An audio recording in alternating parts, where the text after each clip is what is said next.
Maharashtra news, बातमी फक्त जनतेच्या हक्काची। धानोरा जहागीर तालुका कळमनुरी जिल्हा हिंगोली येथे मागील 4 वर्षांपासून पाण्याची मोठी समस्या निर्माण झाली होती। पण आज दिनांक 25 मे 2024 शनिवार रोजी जलजीवन मिशन अंतर्गत इसापूर धरणातील विहिरीतून जुन्या सार्वजनिक पाण्याच्या टाकीत पाणी पुरवठा करून सर्व जनतेला पिण्याचे व वापरण्याचे पाणी मिळाल्यामुळे ऐन उन्हाळ्यात पाण्याची मोठी टंचाई दूर झाली आहे, अशी माहिती गावच्या सरपंच सौ सविता रवी शिंदे यांनी दिली आहे। धानोरा जहांगीर तालुका कळमनुरी जिल्हा हिंगोली येथे सन 1995 पासून कार्यरत असलेली 22 गाव मोरवाडी पाणीपुरवठा योजना सन 2020 पासून म्हणजे 4 वर्षांपासून बंद पडल्यामुळे जनतेला पिण्याचे पाणी सुद्धा मिळत नव्हते। जलजीवन मिशन अंतर्गत गावाला 1 वर्षापूर्वी पाणी पुरवठा योजना मंजूर झाली।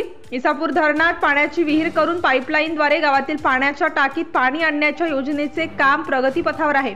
इसापूर धरणातील विहीर आणि पाईपलाईनचे काम पूर्ण झाले आहे, पण गावातील टाकीचे बांधकाम शिल्लक असल्यामुळे जुन्या पाण्याच्या टाकीत विहिरीची पाईपलाईन जोडणी करून दिनांक 25 मे 2024 रोजी सर्व जनतेला पाणी पुरवठा करण्यात आला। धानोरा जहांगीर तालुका कळमनुरी गावातील जलजीवन मिशन अंतर्गत पाणी पुरवठा सुरळीत होण्यासाठी कळमनुरीच्या तहसीलदार सौ नांदे मॅडम, गटविकास अधिकारी श्री बारगिरे, ग्रामीण पाणी पुरवठा विभागाच्या कार्यकारी अभियंता सौ माकोडे मॅडम, उपविभागीय अभियंता श्री बारी खान, भूजल सर्वेक्षण तज्ञ श्री सरकाळे, ग्रामसेवक सौ एडी गोरे, वीज वितरण कंपनीचे अभियंता श्री घोडाम आणि प्रशासनाने सहकार्य केल्याबद्दल गावच्या सरपंच सौ सविता रवी शिंदे यांनी सर्वांचे आभार मानले। मुख्य संपादक Govind Deshmukh, G TV Maharashtra news.